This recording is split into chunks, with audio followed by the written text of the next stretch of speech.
stepping in as well. Over the top. I mean, that was a full force shot to the temple. I mean, he's right now.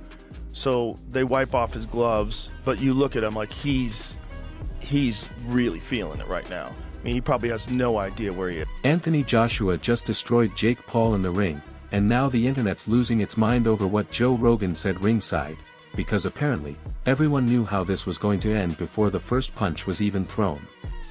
This wasn't a fight. It was a countdown.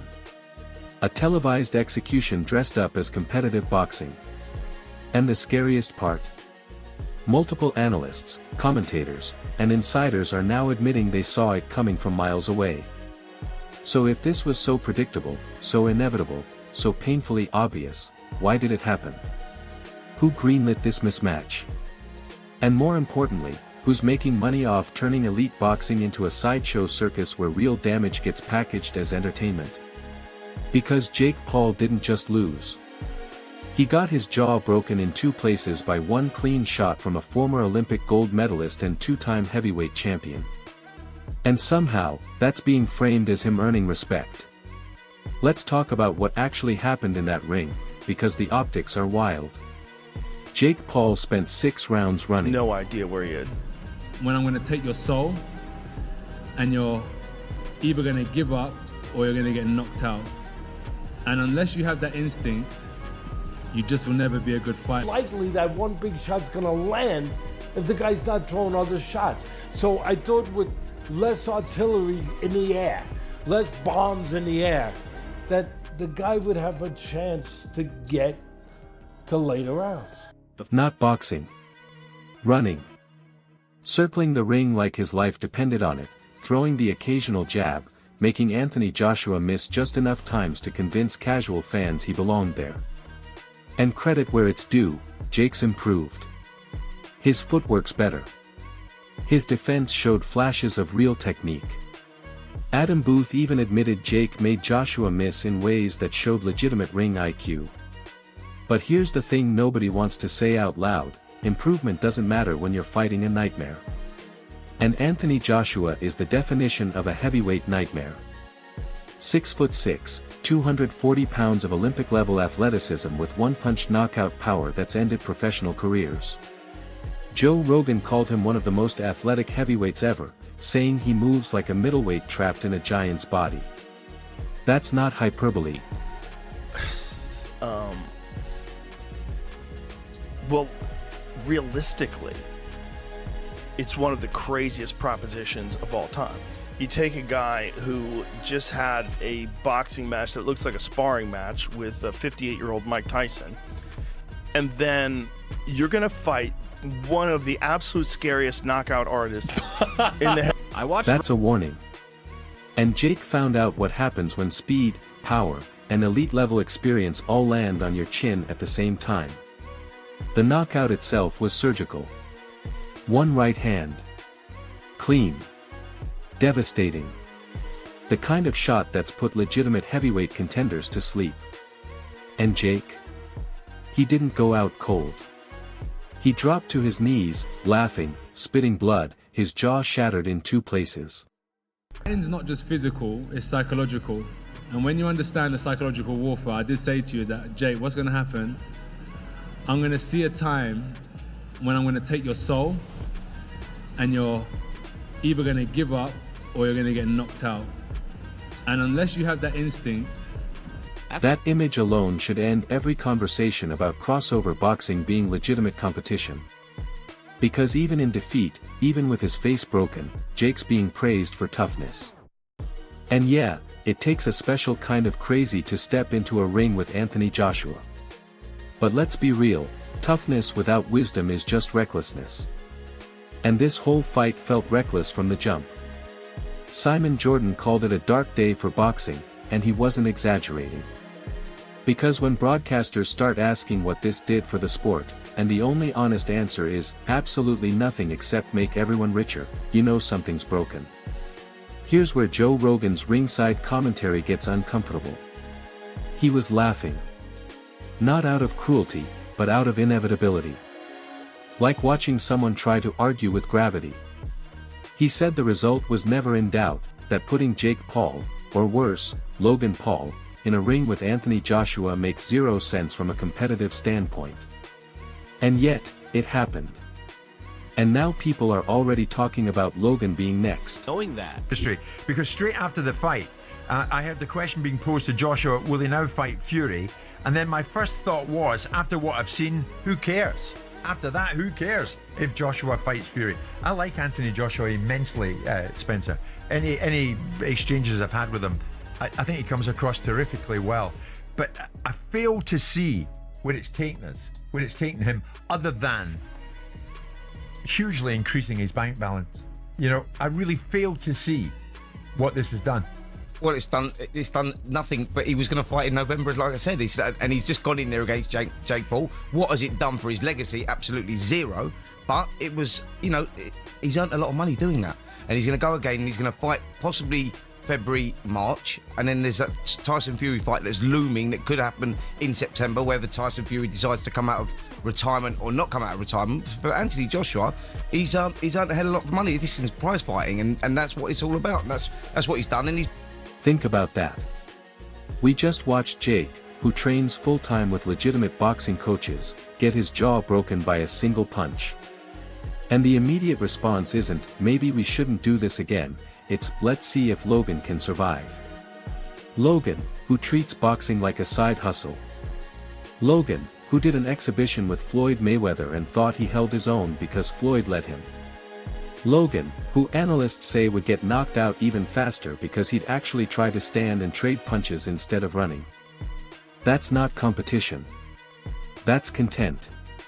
And the line between the two just got erased in front of millions of people.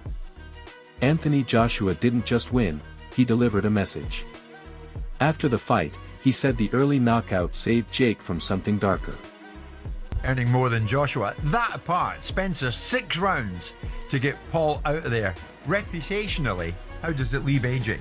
Well, thankfully it didn't go to points, because I think that would have been a disaster for Anthony Joshua. I think that he needed to get the job done inside the distance, you know, and he done it. Look, he could have done it at any given point. I think that he could have cut the ring off whenever he wanted to and got Jake Paul out of there. He took his time on that. He allowed Jake Paul to run around like a rabbit and throw the occasional shot from time to time, and I think he only landed one clean punch, didn't he, Anthony Joshua? And that was the one that broke his jaw in 2 places. But I mean, you said, did you not, to us in this very studio the other day, he's got to get him out of there in round 1. I did. Otherwise, what are we seeing?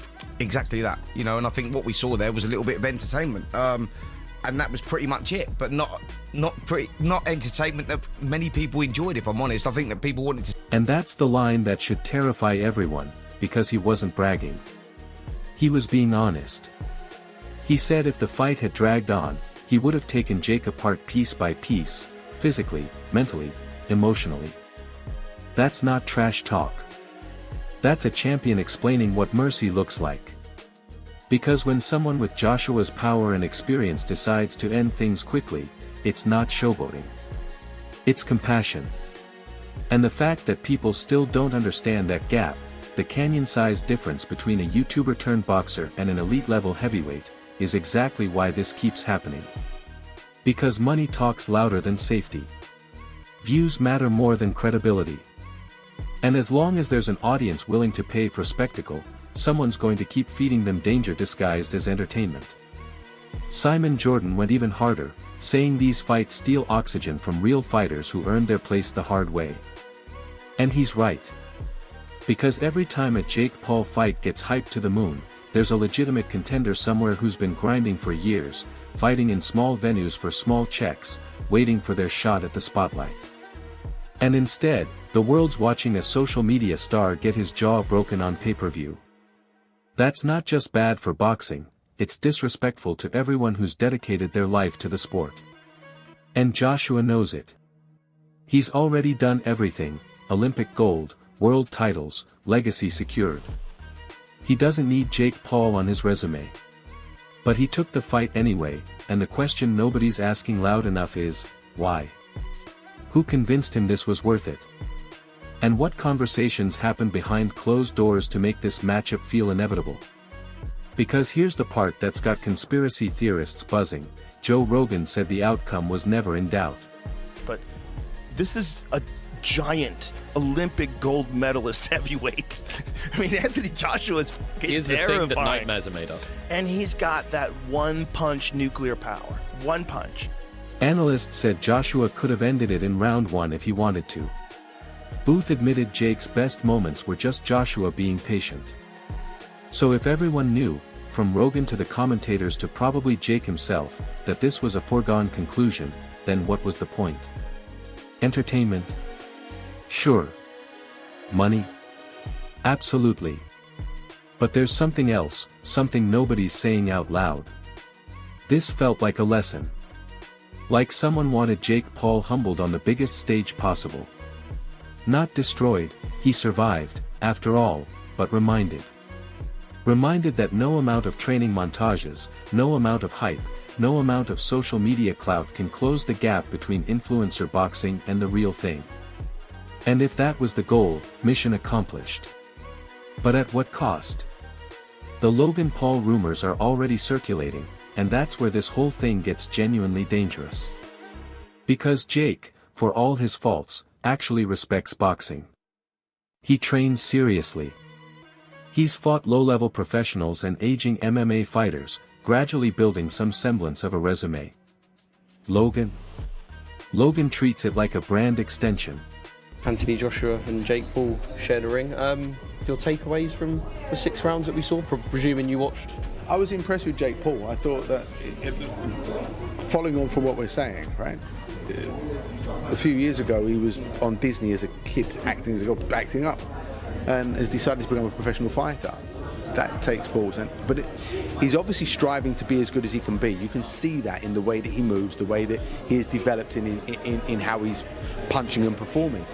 But to make a 2-time world heavyweight champion that's still live, AJ's still got something about him, to make him miss in such an accomplished manner. All right, so at times he was jumping out and running around, but there were times when he was well in range and still making AJ unable to land a clean, solid shot. He deserves a lot of respect for that. And then the shot that actually finished the fight, that broke his jaw quite badly, didn't put him out. That shot he threw with serious intention has put a lot of professional heavyweights to sleep. He didn't go to sleep. He actually finished on his knees, didn't he? Laughing and spitting blood out of his mouth. So, like they say, it's a special type of crazy and a special type of brave to do it. But I actually, hats off to him, because he showed that he's developing some accomplished little skills in there to look after himself. The size difference is always going to fatigue him. I know everyone will come with the idea that, AJ should just go in there 1 round and smash him to bits, and that should be it was a big ring, right? Perhaps he could have cut the ring off a bit better, but would I be right in saying that regardless of skill level, if you forget about that with the 2 for a second, if someone is on the back foot on their bike and doing what Jake was doing, it's difficult no matter who you are, no matter the kind of separation in skill level. It's a big ring, and you've either got to run at him and look like a novice yourself, or just take your time and understand. He did one exhibition with Floyd Mayweather, got carried for 8 rounds, and walked away thinking he proved something. He didn't. Floyd was playing. And now analysts are saying if Logan fights Anthony Joshua, it won't even last 6 rounds. It'll be over in 1 or 2, and it'll be brutal. Because Logan doesn't have Jake's discipline, doesn't have the footwork, doesn't have the respect for the craft. He'll walk in throwing wild punches, trying to brawl, and Joshua will time him perfectly and end it violently. And the worst part? People will pay to watch. Because at this point, it's not about competition. It's about spectacle. It's about watching someone willingly walk into disaster and seeing how long they last before reality hits. Here's what's really eating at me: everyone involved knows this is a problem, but nobody's stopping it. Rogan knows. Simon Jordan knows. The analysts know. Even Jake probably knew deep down that this was a dangerous fight. But the machine keeps running because the checks keep clearing. Would be more of a mismatch than Jake Paul.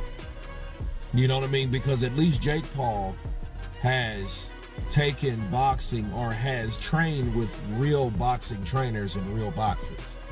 Whereas Logan Paul, he did that exhibition with Floyd, and Floyd's a little guy.